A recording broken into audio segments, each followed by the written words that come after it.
नमस्कार, ज्योतिष परामर्श केंद्र जागेश्वर धाम के यूट्यूब चैनल पर आपका स्वागत है। मैं हूं ज्योतिषी भुवन चंद्र पांडे। प्रिय दर्शकों, हाजिर हूं लेकर आज कर्क लग्न की कुंडली में लग्न से लेकर 12 भावों तक सूर्य क्या शुभाशुभ फल देता है। यहां पर आपको 3-4 बातें ध्यान में रखनी है। पहली बात तो यह है कि हम यहां पर मात्र कर्क लग्न की कुंडली की बात कर रहे हैं और उसमें भी मात्र सूर्य ग्रह की बात कर रहे हैं। दूसरी बात यह है कि कर्क लग्न की कुंडली में भी सूर्य जितना सूर्य का बल जो भी न्यूनाधिक होगा उतना ही इस वीडियो का फल भी न्यूनाधिक होगा। तीसरी बात यह है कि हम यहाँ पर जो फलादेश पुरुष जातकों के लिए बता रहे हैं, आपको स्त्री जातकों के लिए ठीक इसके विपरीत जो है तारतम्य से इसका फल समझना होगा। चौथा, सूर्य पर किसी अन्य ग्रह की दृष्टि या सूर्य का किसी अन्य ग्रह की युति से उसके फल की तारतम्यता नीचे ऊपर हो जाएगी, यह भी ध्यान रखना होगा। फिलहाल हम यहाँ पर यह बता रहे हैं कि कर्क लग्न की कुंडली में लग्न से लेकर 12 भाव तक सूर्य क्या शुभाशुभ फल देते हैं। प्रथम भाव में अगर लग्न में ही सूर्य है कर्क लग्न की कुंडली में, तो ये चंद्रमा की कर्क राशि पर स्थित होगा। इससे जातक का शारीरिक सौंदर्य बहुत उत्तम होगा और वह धन और कुटुंब की शक्ति अच्छी प्राप्त करेगा। साधारणतया लोगों की दृष्टि में ऐसा आदमी अत्यंत धनी समझा जाता है। यहाँ से सूर्य जो है 7वीं पूर्ण दृष्टि से मकर राशि को देखता है, जो कि शत्रु शनि की राशि है उसकी।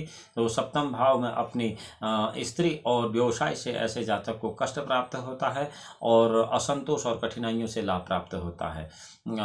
दूसरे धन और कुटुंब के भाव में, जो कि धन का भाव है, कुटुंब का भाव है, ऐसे में अपनी सिंह राशि पर स्थित सूर्य जो है वो उसके प्रभाव से जातक को धन और कुटुंब की वृद्धि होती है, यानी कि उसके धन की भी वृद्धि होती है, उसके परिवार की भी वृद्धि होती है, जिस कारण वह मान प्रतिष्ठा प्राप्त करता है। यहाँ से सूर्य अपनी 7वीं दृष्टि से 8वें भाव को देखता है, जो 8वां भाव आयु का है, पुरातत्व का है। तो अष्टम भाव में देखने से जातक को पुरातत्व के संबंध में कुछ कठिनाई होती है, दैनिक जीवनचर्या में भी कुछ परेशानी होती है, लेकिन वो साधारणतः अपना जीवन ठीक ठाक चला ही लेता है। तीसरे घर में अगर सूर्य है कर्क लग्न की कुंडली में, तो सूर्य वहाँ पर कन्या राशि में होगा। बुध की कन्या राशि है और इसको सूर्य अपना मित्र मानता है। इस हिसाब से जातक के पराक्रम में वृद्धि होती है। भाई बहनों के पक्ष में कुछ त्रुटियों के साथ शक्ति प्राप्त होती है। पराक्रम द्वारा जातक अपने धन की वृद्धि करता है और प्रतिदिन प्रतिष्ठित होता रहता है।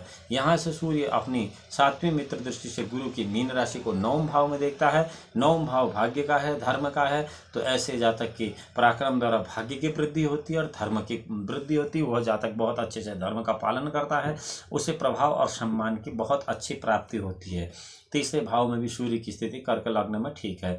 चौथे भाव में अगर केंद्र स्थान में, सुख स्थान में सूर्य है और यह कर्क लग्न की कुंडली है, तो ऐसे में यहाँ पर तुला राशि होगी। तुला राशि में शुक्र की तुला राशि में अगर सूर्य होगा चौथे भाव में, तो माँ, भूमि, भवन का, मकान का और शारीरिक और वाहन सुख का अल्पता जातक को यहाँ पर होगी। और यहाँ से 7वीं दृष्टि से सूर्य अपने मित्र मंगल की मेष राशि को देखेगा, जो कि 10वें भाव में होगी। 10वां भाव जो है पिता राज्य व्यवसाय का होगा, तो इसमें क्षेत्र में इसको सफलता मिल सकती है, धन सम्मान की प्रतिष्ठा प्राप्ति हो सकती है। ऐसा जातक प्रतिष्ठा प्राप्त करने के लिए धन तथा सुख की विशेष चिंता नहीं करेगा।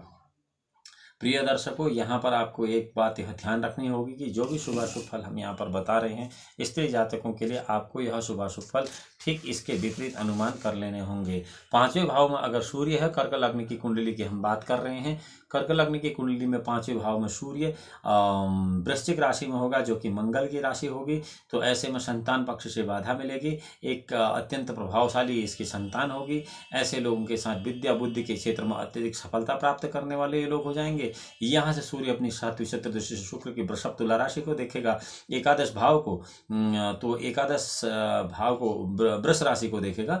तो एकादश भाव में जब वो देखेगा तो जातक को लाभ की शक्ति बहुत ज़्यादा होगी, उसका जो सोर्स ऑफ इनकम होगा बहुत अच्छा होगा।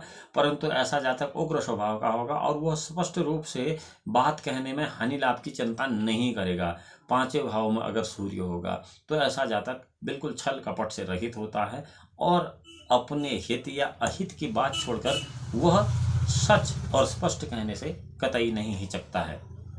6ठे भाव में अगर सूर्य होता है, जिसे हम शत्रु का स्थान कहते हैं, तो मित्र गुरु की धनु राशि पर यहाँ पर होगा, धनु राशि होगी, तो शत्रु पक्ष पर ऐसा आदमी बड़ा प्रभावशाली रहता है और धन संचय के क्षेत्र में कमजोरी और कौटुंबिक सुख का वैमनस्य दोनों प्राप्त होते हैं। झगड़े झंझट में जो ये आदमी होता है वो उससे अपने प्रभाव में वृद्धि करता है, उससे वो फेमस हो जाता है, जातक का खर्चा खूब होता है और बाहरी स्थान के संबंध से उसको लाभ भी अच्छा प्राप्त होता है। वह प्रतिष्ठा के आगे धन संचय की चिंता नहीं करता है।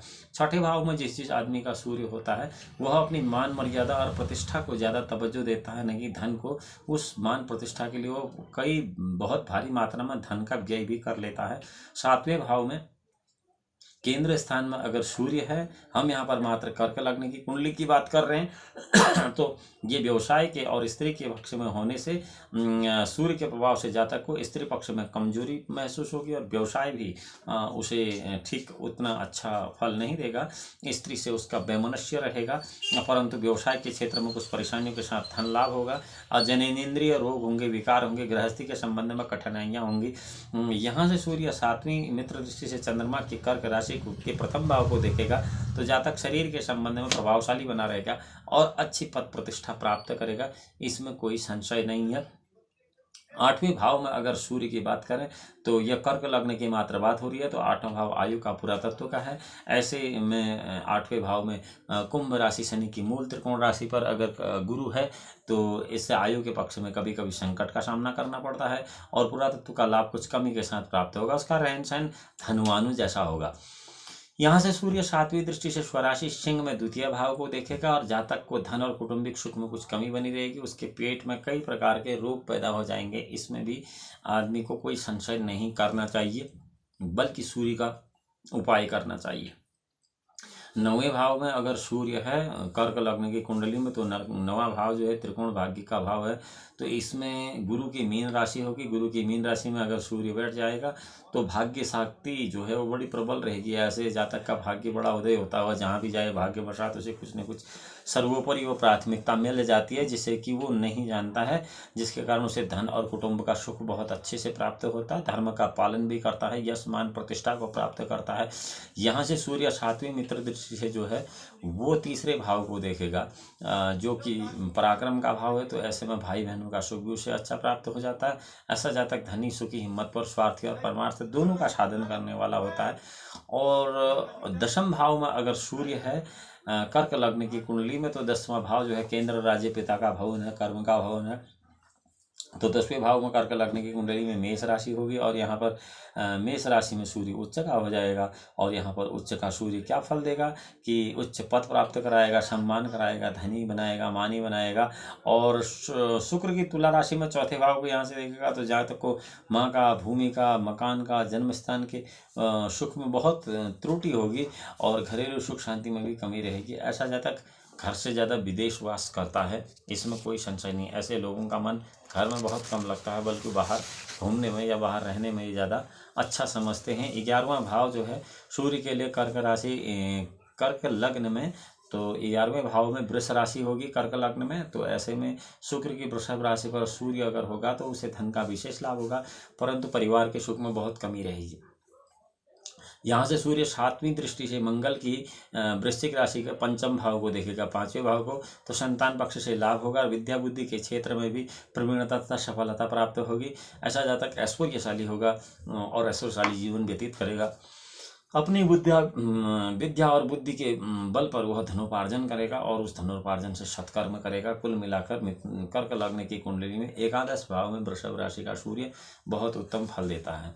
12वें भाव में अगर होगा कर्क लग्न की कुंडली में तो व्यय भाव होगा जो कि न्याय का भाव भी है और बाहरी संबंधों से लाभ का स्थान है और खर्चे का स्थान भी है। तो मिथुन राशि पर 12वें भाव में मिथुन राशि होगी लाजमी, क्योंकि कर्क का लग्न है तो बाहरी स्थानों के संबंध से धन का श्रेष्ठ लाभ होगा।